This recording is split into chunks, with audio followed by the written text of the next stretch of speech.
Magandang araw po mga kapraps. Dito tayo ngayon sa bayan ng Kalawan, Laguna. Itong property na i-offer ko sa inyo ay tabing kalsada lang po. Isa itong farm lot. Ang daming tanim nito ng mga rambutan at iba pang mga prutas mga kapraps. Yan na po mismo ang property ito. Ito na po mismo. Ang frontage po nito ay nasa 200 meters. Meron na ditong access ng kuryente at saka tubig. So ang boundary nito mga kapraps ay mula doon sa may puti na yun, tapat nun, yan na po ang boundary. Ito yung frontage. Yung direction na to papunta po yan sa town proper ng Kalawan. Mga nasa 6 minutes travel time lang.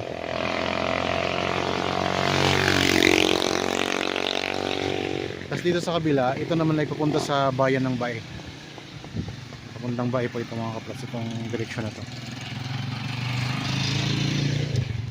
Meron ding tanim na santol, mga puno ng mahogany.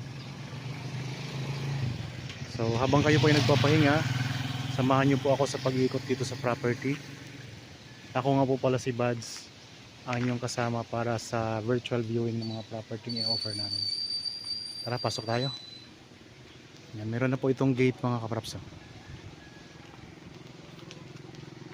Tapos dito, meron na rin tayo dito mga kapitbahay. Mga kapraps, may mga bahay na rin po yan.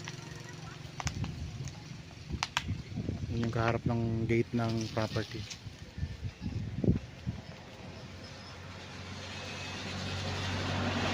Okay.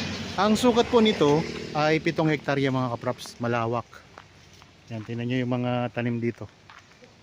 Daming mga rambutan.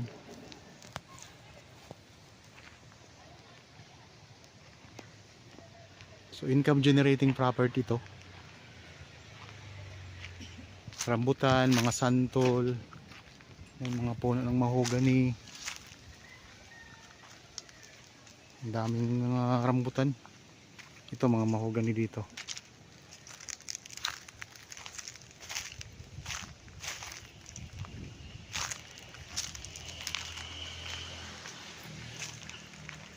Ang presyo nito mga kapraps, makikita nyo po sa description box at sa title nitong video. Tapos tingnan nyo po yung property. Ay ano siya, alaga siya mga kapraps. Hindi siya masukal. Malinis oh. Yan. Tabing kalsada lang mismo. Ayan lang ang kalsada oh. Kung kayo po ay naghahanap ng property dito sa Kalawan, Laguna, pwede nyo po itong tingnan para makita po ng personal mga kapraps. Mas maganda po kasi pag nakita nyo ng actual ng property. Bukod sa video, kung nakikita nyo sa video, lahat naman po ng video namin ay kung ano yung property, yun na talaga mismo ang nakikita nyo sa video. Pero mas maganda po kapag nabisita nyo po ng personal o ng actual. Tapos meron tayo ditong puno ng langka. Tapos may mga guyabano din. Iba't ibang prutas ang meron dito.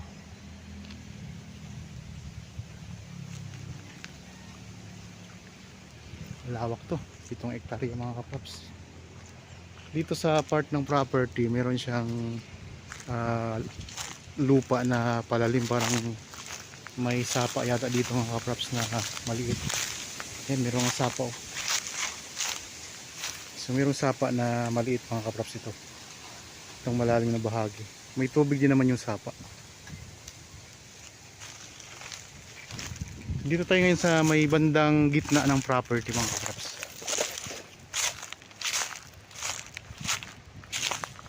So ikutin ko hanggang aking maaabot kasi medyo hindi lang medyo malawak talaga to kasi 7 hektarya nga to. Ang kagandahan naman, tabing kalsada talaga siya mga kapraps. Kung i-subdivide, maganda to kasi tabing kalsada, pwedeng gawing subdivision. May mga tanim din na papaya, mga saging, tapos may mga suha. Mayroon ding lansones. Ayun, may lansones mga kaprops. Tapos ito suha. Tapos may good lumber pa doon. Ang laking puno. May mga niyog din. Yan, mga puno ng niyog.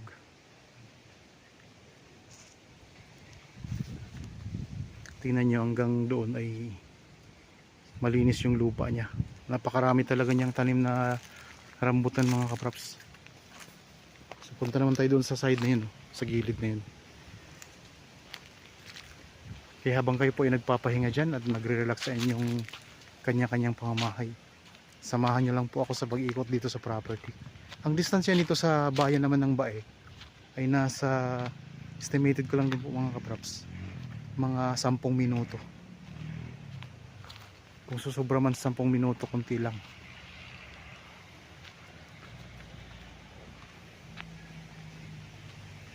Dito tayo dito sa side na to.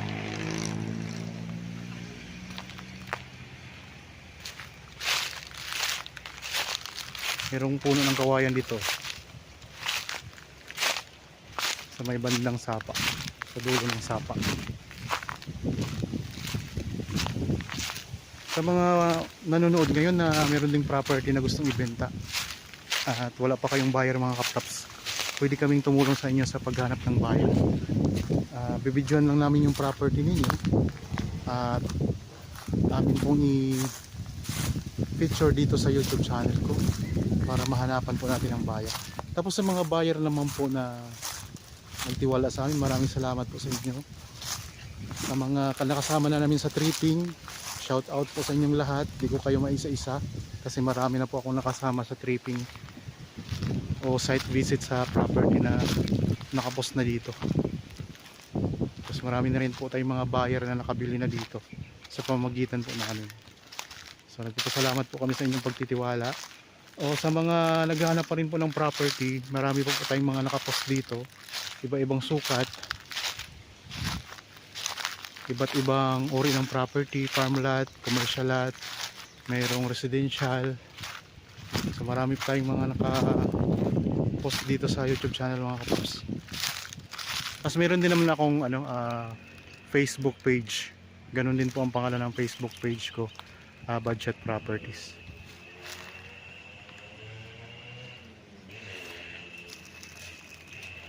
Ikot ko lang ang camera mga kapops ha. Maganda ang panahon ngayon, hindi maulan, medyo malakas lang ng konti ang hangin. Sa mga nagtatanong po pala, mayroon kasi mga nagtatanong mga kaprops na kung bakit daw Budget ang aking pangalan ng aking channel. So ang aking kasing pangalan mga kaprops ay Buds, palayaw ko po. Tapos ako po ay mahilig sa basketball, kaya naisip ko po na shot ang ilugtong para may impact din ba pag narinig yung bad shot, so may impact siya, mabilis yung hindi nyo makakalimutan agad, mabilis yung matandaan. Yan, mayroon dito mga puno ng langka, tapos may mga mahogany. Ito may puno ng nara yata ito mga kapros, itong malaki. Yan, may mga saging din. Dito mayroong kunting pa slope, kunting slope lang. Tapos punta dito sa may sapa. Meron kasi siyang maliit na sapa mga kapatid. Ito. Yan. Yan sapa, yan mga kapatid. Pag ganun. Diretso doon. Dito tayo ngayon sa may bandang gilid. Tapos punta naman doon sa kabilang side naman mga kapatid.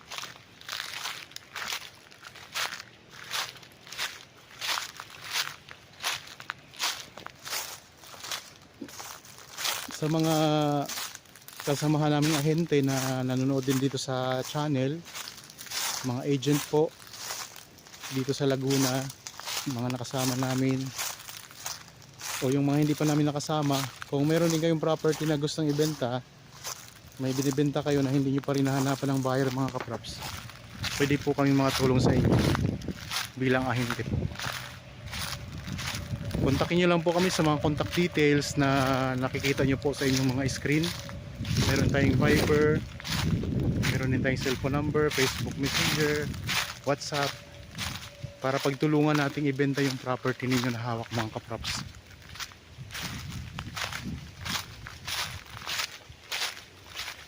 Okay, tuloy-tuloy tayo sa pag-iikot.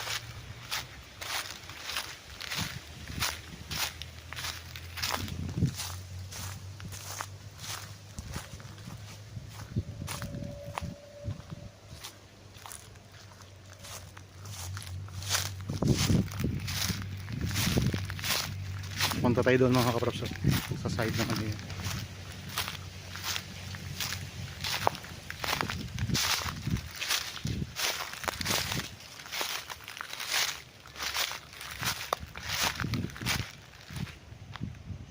Puro rambutan. So may ipailan-ilan na mga lansones, tapos may mga ano din, guyabano, langka, may mga niyog. Tapos dito mayroong maliit na kubo mga kaprops.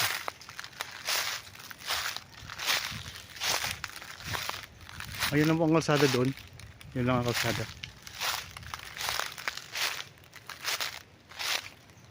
Marami ng mga tuyo na dahon, kaya kada apak ko ay natunog ang aking apak.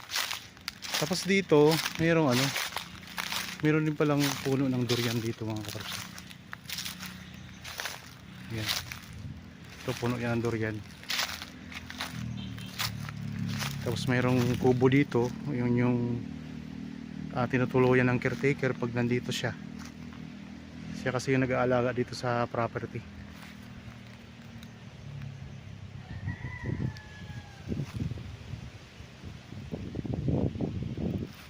Yan, ikot ko lang ang camera. Tapos doon tayo galing kanina, oh, yung gate, yun yung pinanggalingan natin kanina. Yan, kalsada na kasi yan dyan. May mga dalang hita, guyabano, maraming mga ano mga kaprops, tanim to.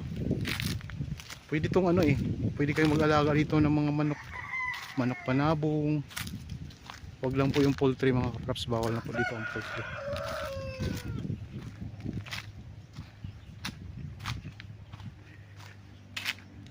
Meron din pala itong mga puno ng mangga, tingnan nyo.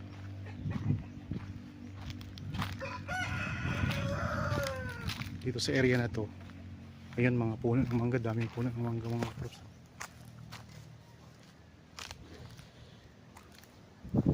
Dito tayo sa area.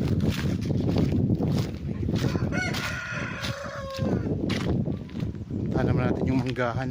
So meron siyang side na puro manggang tanim mga kaprops. Ayun, langka. Ito may mga bunga na yung guyabano. Tapos ang langka may bunga na rin yun. Puntahan natin yung manggahan mga kaprops. May mga puno ng nara.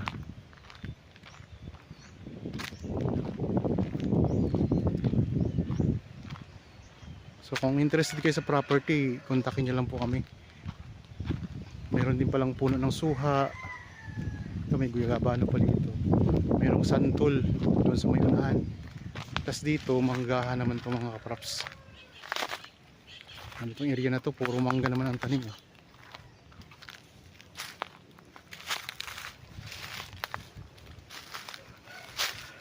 Ang mangga.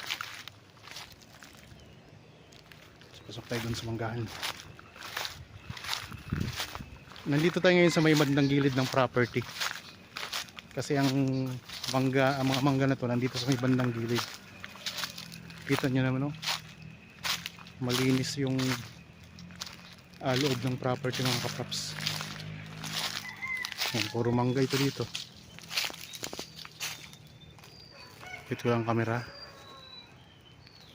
So dito tayo sa may lilim ng mangga. Tapos doon may mga rambutan din. May mga rambutan din dito. Tapos ito mga mangga na.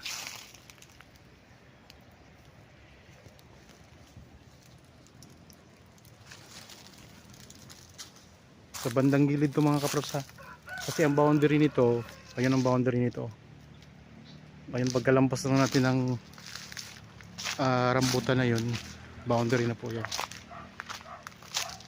mga kaprops.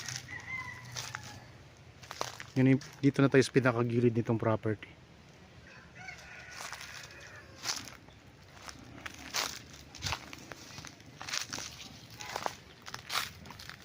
So, balik na tayo dito sa rambutanan.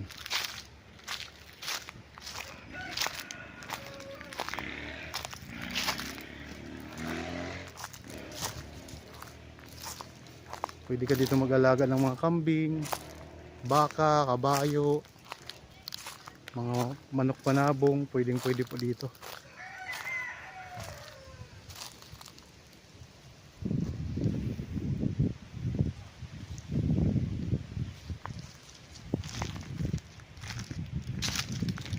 Patag na patag ang lupa.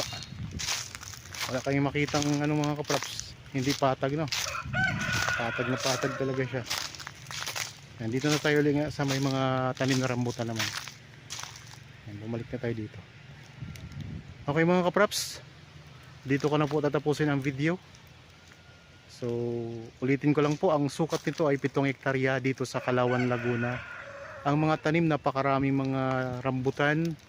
May mga puno ng langka, niyog, may durian, may suha, mayroong guyabano, may langka, mayroon ding mga saging. Tapos ito mga puno ng mangga. Tabing kalsada lang po mga kaprops, mayroon ng linya ng kuryente at saka tubig. Malapit lang po sa town proper ng Kalawan. Nasa 6 minutes travel time lang po. Patag na patag ang lupa. Okay, sana nagustuhan nyo po itong property na in-offer ko sa inyo ngayon. Para po sa mga bago pa lang sa aking channel at napadaan lang dito sa aking channel, huwag nyo pong kalimutang mag-subscribe at pindutin na rin po ang notification bell para maging updated kayo sa mga bagong property na i-offer namin. Maraming salamat po, lagi tayong mag-iingat at God bless po sa ating lahat mga kaprops.